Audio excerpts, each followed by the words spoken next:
जी news के election headquarter में आपका स्वागत है। 5 राज्यों के चुनावी नतीजों पर देश के सबसे बड़े न्यूज स्टूडियो से सबसे बड़ी कवरेज। ये नहीं छापता ब्राह्मण युवक की हत्या। जी न्यूज लेकर आया है। में क्या बीजेपी का 15 साल का बनवास इस बार खत्म हो जाएगा? सत्ता का गुलाल। आज महा एग्जिट पोल।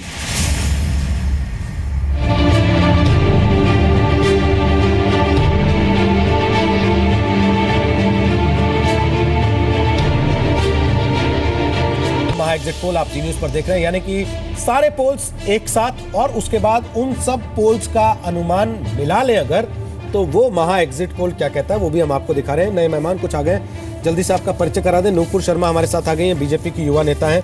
स्वागत है नूपुर आपका स्टूडियो में। हमारे साथ मीम अफजल आ गए, कांग्रेस के वरिष्ठ नेता है, पूर्व राजनीतिक रह चुके हैं। मीम अफजल स्वागत है आपका भी। मनोज राय हमारे साथ आ गए हैं, वो समाजवादी पार्टी के नेता हैं। स्वागत है मनोज राय आपका भी इस कार्यक्रम में, जो काफी देर से 5 बजे से लगातार चल रहा है। आप लोग अभी भी जुड़े तो आप निश्चित तौर पे जानना चाहेंगे आंकड़ा क्या कह रहा है, तो जल्दी से आपको डेटा दिखा देते हैं। महा एग्जिट पोल क्या कहता है पंजाब का, उत्तराखंड का, जहां जहां कम से कम ज्यादातर एजेंसीज अपना पोल दे चुकी हैं, वहां का महा एग्जिट पोल हम आपको दिखा सकते हैं। ये उत्तराखंड का महा एग्जिट पोल है, यानी कि average of all the polls 43 सीटें बीजेपी उत्तराखंड में, 23 सीटें कांग्रेस और अन्यों के खाते में 4 सीटें जा सकती हैं। ये उत्तराखंड का महा एग्जिट पोल कहता है। इसके अलावा पंजाब का महा एग्जिट पोल क्या कहता है, वहां पे भी ऐसा लगता है कि तस्वीर बदलेगी। 54 सीटों पर कांग्रेस, 50 सीटों पर आम आदमी पार्टी, 12 सीटों पर शिरोमणि अकाली दल, अन्यों के खाते में 1 सीट जा सकती है। ये पंजाब का महा एग्जिट पोल है। उत्तर प्रदेश के अभी सारे एग्जिट पोल नहीं आए हैं, इसलिए उत्तर प्रदेश का महा एग्जिट पोल ना दिखाकर अलग अलग एग्जिट पोल क्या कह रहे हैं वो आपको दिखा देते हैं। एबीपी न्यूज कह रहा है कि 164 से 176 बीजेपी गठबंधन, 156 से 169 समाजवादी पार्टी गठबंधन, 60 से 72 बहुजन समाज पार्टी, 2 से 6 अन्य। इंडिया टीवी क्या कह रहा है? इंडिया टीवी और सी वोटर का एग्जिट पोल कहता है 155 से 167 बीजेपी गठबंधन, 135 से 147 समाजवादी पार्टी, 81 से 93 बीएसपी, 8 से 20 अन्य।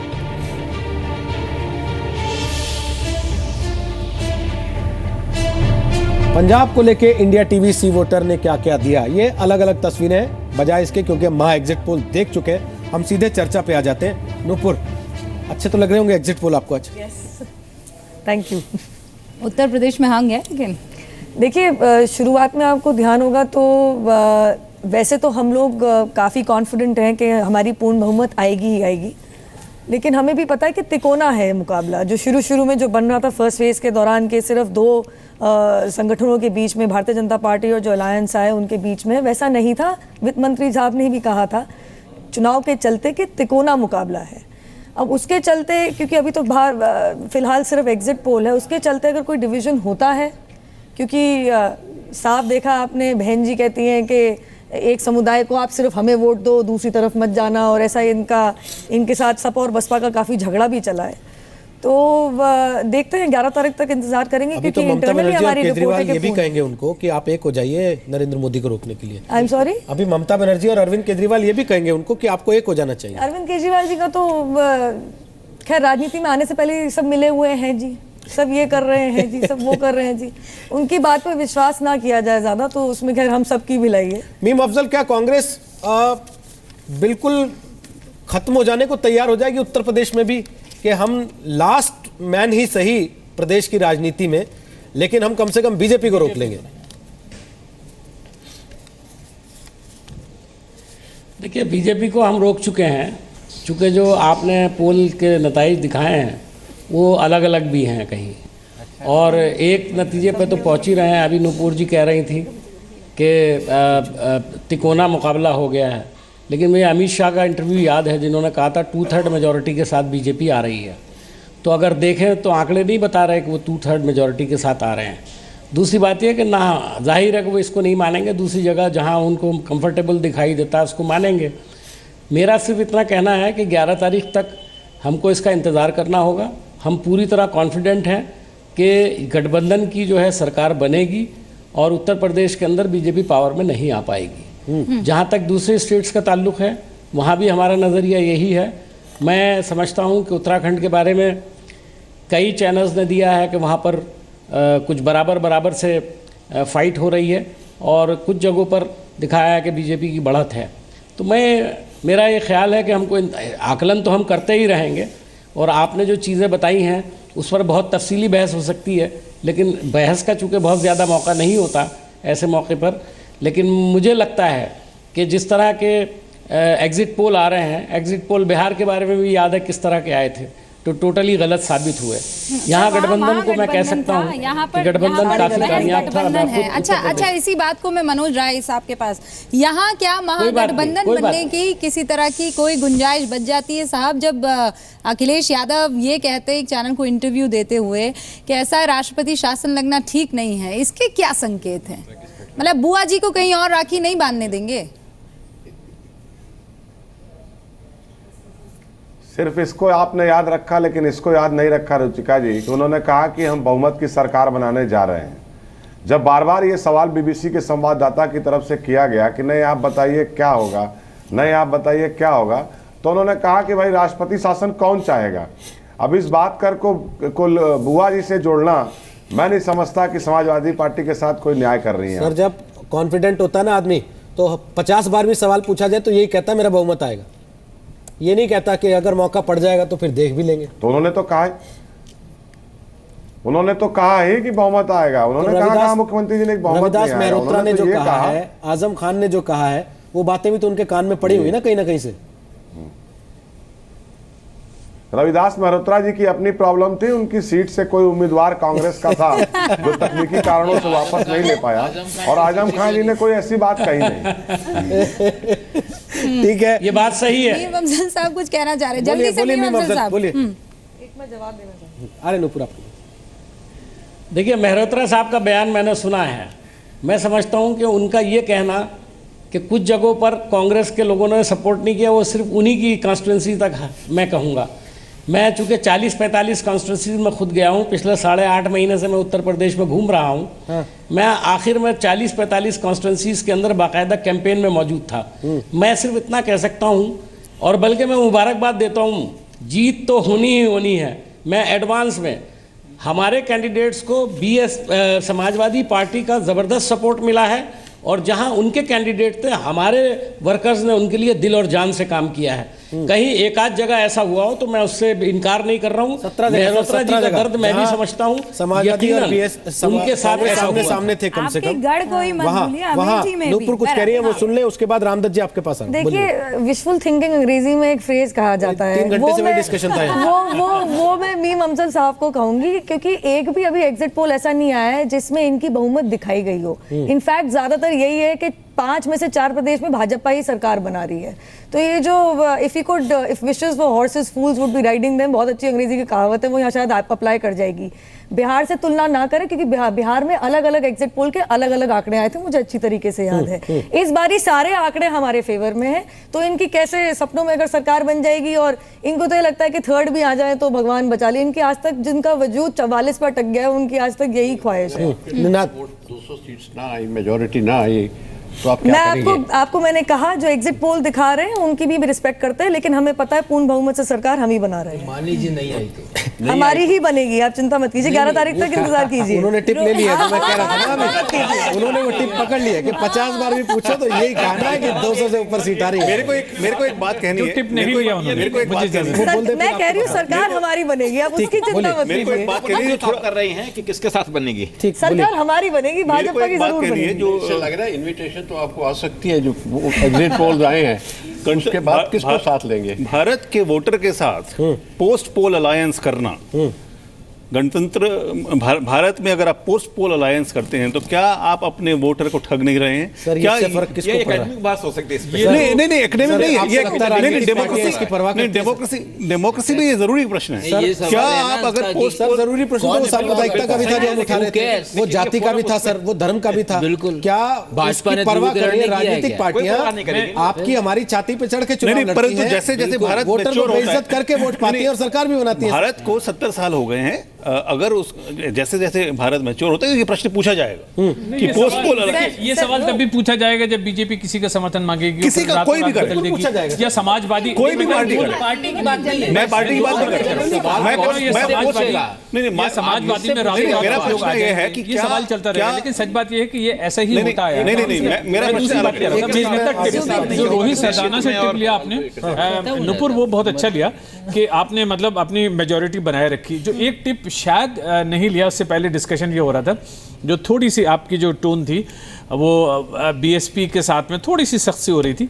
यहाँ पे भी आपको टोन डाउन करने की जरूरत है। मैं कहूँगा सारे नेताओं को, इसलिए कि अगर मान लीजिए कि फर्ज करो हम अहले वफा हों, फर्ज करो दीवाने हों, फर्ज करो ये सारी बातें झूठी हों, अफसाने हों, फर्ज करिए कि अगर हंग असेंबली आती है उत्तर प्रदेश में, तो शायद मायावती ही आपका बहुत बड़ा सहारा होंगी। इसलिए उसको भी टोन डाउन करने की जरूरत है। बहुत देर से रखे हो। मैं विश्वास से कह रही हूँ, हमारी सिर्फ सिंगल लार्जेस्ट पार्टी नहीं, हमारी बहुमत भी आएगी, इसलिए 11 तक इंतजार कीजिए। मैं दोबारा दोहरा रही हूँ कि पता नहीं इनके कौन से एग्जिट पोल चलिए हम 11 को बुलाएंगे, 11 को बुलाएंगे आपको। काम किए थे, 11 को भी आपको बुलाएंगे। रामदत्त त्रिपाठी जी, रामदत्त त्रिपाठी जी, आपने तो वो गेस्ट हाउस कांड देखा होगा ना सर, आप तो वहीं पर थे उस समय, तो आप नहीं भूले, उस उत्तर प्रदेश के लोग नहीं भूले, मायावती भूल जाएंगी क्या उसको?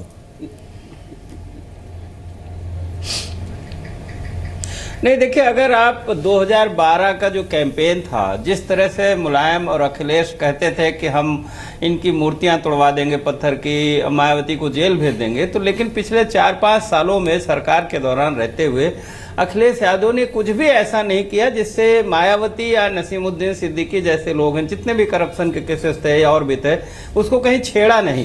वो मीठी चुटकियां जरूर लेते रहे बुआ भतीजे की। तो इस आधार पे तो फिर कांग्रेस बीजेपी का भी गठबंधन हो सकता है।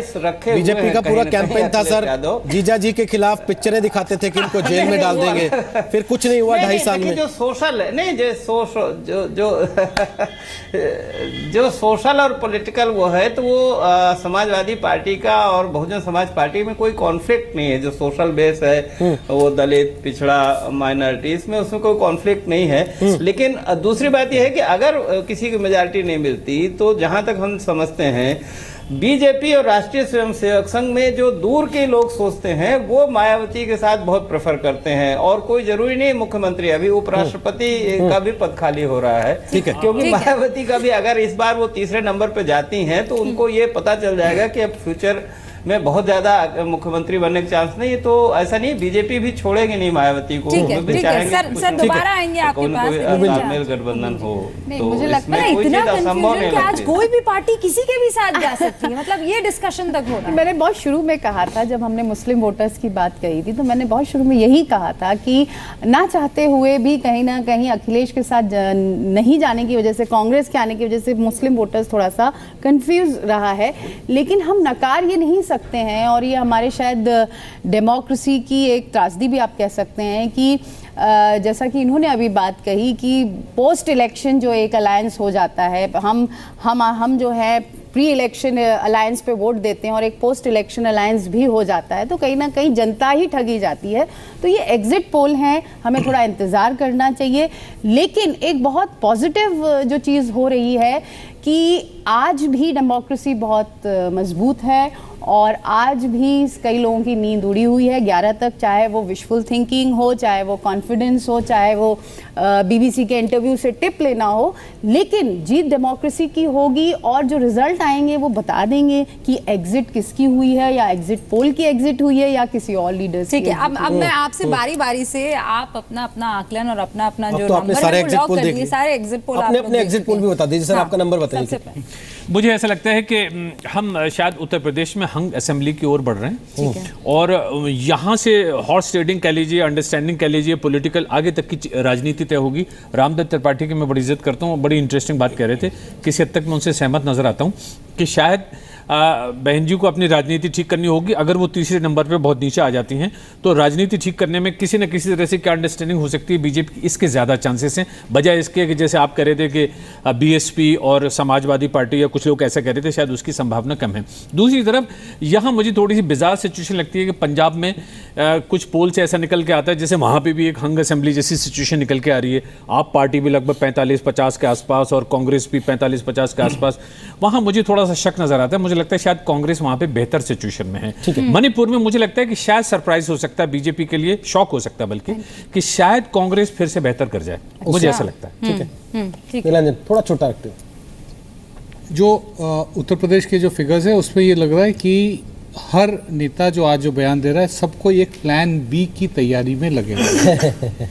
क्योंकि कोई पार्टी की अपनी बहुमत नहीं दिख रही है। मैंने पहले ही कहा कि हमको आज एग्जिट पोल्स को मानना चाहिए कि यही सच होने वाला है। ठीक है, मुझे नहीं लगता कि मायावती को किसी और चीज़ से एल्योर किया जा सकता, क्योंकि मायावती की का जो फोकस है, का जो टारगेट है वो उत्तर प्रदेश है। और भारतीय जनता पार्टी राष्ट्रपति के लिए अपने कंफर्ट जोन के बाहर नहीं जाएगी। मायावती उनके कंफर्ट जोन में राष्ट्रपति के लिए नहीं आती। अच्छा, आप लोगों के पास आती हूँ, एक लास्ट लाइन में ये भी बता दीजिएगा, मायावती जाएंगी किसके साथ अगर हंग है, इन केस अगर हंग है तो? Probability number 1 Bharatiya Janata party के साथ। मेरा भी अपना ख्याल ये है, लेकिन ये कि बिल्कुल गलत हो सकता है। ठीक, बिल्कुल हंग पार्लियामेंट, हंग असेंबली होगी, हम सब ये बात को मानते हैं। लेकिन एक चीज़ यहाँ मैं कहना चाहूँगी कि जनता एक शॉकिंग रिजल्ट देगी, जो मुझे लग रहा है कि जो डबल सीट सवारी हुई है साइकिल की वो फेल होगी। और मुझे सीधे सीधे ये या तो बीजेपी अलायंस होगा जैसा कि नीलांजन जी ने कहा, लेकिन एक शॉकिंग रिजल्ट आ सकता है जो हम एक्सपेक्टेशंस दे रहे हैं, वो नेताओं के लिए शॉकिंग रिजल्ट हो सकता है। गंगा जी, एक बात क्लियर है ये सारे एग्जिट पोल से कि मोदी जी की हवा की जो बात की जा रही थी, खासतौर पे मणिपुर का जब दूसरा एग्जिट पोल आया है, उत्तराखंड का आया है और पंजाब का तो क्लियर है ही कि मोदी जी की हवा अब नहीं रही है, वो हवा निकल चुकी है और अब नए तरह के परिणाम आने वाले हैं। अब ये एग्जिट पोल वाले इस बात को साफ साफ कहने में थोड़े घबरा रहे हैं और वो बचा के चल रहे हैं खुद को। बाकी यूपी में मुझे लगता है कि बीएसपी सबसे बड़ी लार्जेस्ट पार्टी के रूप में आएगी, सरकार चाहे जो भी बनाए। कंफ्यूजन केवल 2 जगह है। मणिपुर में मेरे हिसाब से बीजेपी आएगी, उत्तराखंड में बीजेपी आएगी, गोवा में बीजेपी आएगी, पंजाब और उत्तर प्रदेश। पंजाब में कांग्रेस और आपकी टक्कर है। उत्तर प्रदेश की जहां तक बात आती है, मेरा मानना यह है, क्योंकि इस जो एग्जिट पोल आए इसके पहले तक ये मेरा मानना था कि क्लियर कट मेजॉरिटी बीजेपी की आनी है। ठीक है, लेकिन अब आपका विश्वास हिल रहा है? नहीं, विश्वास नहीं, मुझे पूरा करने दीजिए क्योंकि ये पॉइंट बहुत जरूरी है। मायावती बीजेपी के साथ आएंगी नहीं आएंगी मुझे नहीं लगता, क्योंकि जितने भी पॉलिटिकल लीडर्स आए हैं इन्होंने किसी ने भी, ना मायावती की तरफ से ना बीजेपी की तरफ से, दोनों एक दूसरे के लिए सॉफ्ट नहीं है। ठीक है, तो इनका कोई अलायंस नहीं, लेकिन मुलायम सिंह की पार्टी उनके साथ जा सकती है। ठीक, और लेकिन इसका एक चीज और, जस्ट एक समय का इसका, अगर मुलायम सिंह कांग्रेस और बसपा साथ में मिलती हैं तो इसका 2019 में मोदी जी को क्लियर कट मेजॉरिटी से फायदा मिलेगा। रौनक स्टूडियो में आ चुका है, वो खड़ा हो बार बार दस्तक दे रहा है कि मेरा समय हो रहा है। राजीव जी, मुझे लग रहा है आंकड़ा बताएंगे जल्दी से। पंजाब में बिल्कुल आप पार्टी गवर्नमेंट आ रही है पूरी तरह से, उसमें कोई आशंका नहीं है। यूपी में बिल्कुल हंग असेंबली है, कोई पार्टी को बहुमत नहीं है, लेकिन मायावती और बीजेपी ये साथ जाएगी, बीएसपी के साथ नहीं जाएगी, एसपी के साथ नहीं जाएगी। ये स्थिति है। दूसरी बात ये कि पहली बार ऐसा हुआ है यूपी में अगेन कि जिस किसी भी पार्टी ने क्लेम किया उसके विपरीत ये जो पोल प्रेडिक्शन है वो भी विपरीत ही है। कुल मिला के स्थिति यह है कि उत्तर प्रदेश में मायावती बीजेपी, कई कारणों से मायावती बीजेपी के साथ जाना चाहेगी, मेरा ही मानना है। ठीक है नूपुर, देखिए साफ सी बात है, उत्तराखंड, गोवा, मणिपुर और उत्तर प्रदेश में भाजपा की 4 राज्य में सरकार हमारी बनेगी। मैं उत्तर प्रदेश के लिए क्यों कह रही हूँ ये सुनिए, जो तिकोना बोला था उन्होंने मुकाबला, वो साफ इसलिए कहा था क्योंकि जितनी मायावती जी स्ट्रांग होंगी उतना वोट बंटवारा होगा। कहीं जगहों पे कांग्रेस के गढ़ में तो ये आपस में सामने लड़ रहे हैं और जो सपा का गढ़ है वहां पे तो इनकी बहुत हवा टाइट है, सब जानते हैं। जी मेरे ख्याल से कोएलिशन के जमाने खत्म हो गए हैं और एक डिसिसिव बहुमत मिलेगा। किसको मिलेगा कहना मुश्किल है यूपी में, पर डिसिसिव बहुमत मिलेगा। देखिए इसमें मुझे लगता है कि बीएसपी को थोड़ा सा कम आंका जा रहा है। 2014 में जबकि वेव थी और 42% वोट शेयर मिला था यूपी में, उस समय में बीएसपी अपना 20% वोट बचा के ले गई थी। लोकसभा में सीट एक भी नहीं थी, सीट एक में थी, लेकिन अपना वोट शेयर जो था वो 20% बचा ले गई थी। ठीक है, तो मुझे लगता है इस बार में कि बीएसपी थोड़ा ज़्यादा मिलेगा और 203 अगर नहीं भी पहुंच पाई अगर बीजेपी, तो जाहिर बात है इसका मायावती के साथ जाने का कोई उपाय नहीं है। सर देखिए, पंजाब में तो कांग्रेस की सरकार बनेगी। मुझे नहीं लगता कि आप इतना जाके सरकार तक मेजॉरिटी जाके पहुंच जाएगी। ठीक है, उत्तराखंड में बीजेपी की बनेगी, बहुत क्लियर है उसमें। तो मणिपुर एंड गोवा में अभी कहना मुश्किल है इस वक्त। ठीक, यूपी में हंग असेंबली है, जो लार्जेस्ट पार्टी बीजेपी हो सकती है। इनविटेशन जब जाएगी गवर्नर से तो बीजेपी को पहले बुला लेंगे, उसके बाद वो देखते हैं क्या करते हैं, कोलिशन करते हैं या तोड़ फोड़ करते हैं दूसरी पार्टियों। ठीक है, मीम अफजल साहब आपका आंकड़ा क्या कहता है? छोटे में बताइएगा थोड़ा। मैंने कह चुके हैं। देखिए, मैं कुछ भी आंकड़ा नहीं देता। कांग्रेस के लिए हम बहुत होपफुल हैं।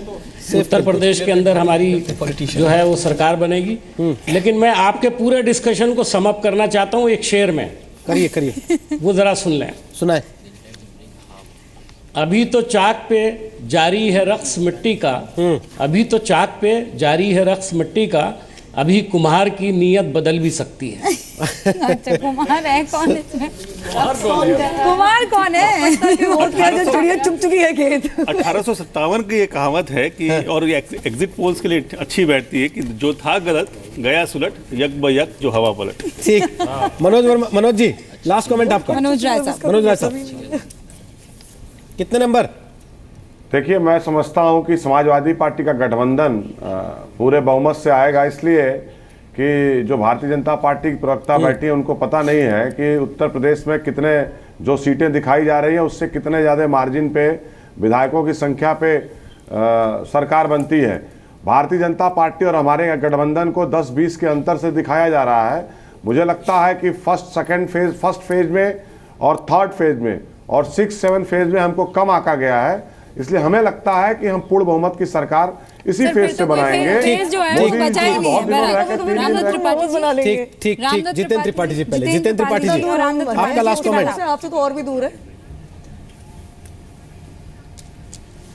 जी। रोहित जी, जैसा कि सबको पता ही है कि बसपा का वोटर जो है वो बड़ा साइलेंट होता है और मीडिया में भी बहुत ज़्यादा कवरेज मिलता नहीं है। तो हम भी आज एज ए प्रवक्ता थोड़ा साइलेंट ही रहेंगे, कोई भविष्यवाणी नहीं करेंगे। लेकिन ये तय है कि 11 तारीख को we are in for a big surprise, एक अचंभे वाला रिजल्ट आएगा, ये मुझे विश्वास है और मैं इस पे बिल्कुल टिका हुआ हूँ। रामदत्त जी लास्ट छोटा सा बिल्कुल। जितना कम करके आंका गया है और जितना निगलेक्ट किया गया है ये स्थिति नहीं होगी। देखिए, वोकल जो वोटर है मुखर जहां भी हम गए वो बीजेपी की बात कर रहा है कि या तो नियर मेजॉरिटी होगी या मेजॉरिटी मिल जाएगी, लेकिन साइलेंट वोटर कुछ सरप्राइज भी कर सकता है। तो कोई ताजुब नहीं कि ये जो नेक टू नेक की बात आ रही है बीजेपी और गठबंधन की, वही हो अंत में। चलिए, बहुत बहुत शुक्रिया आप सबका।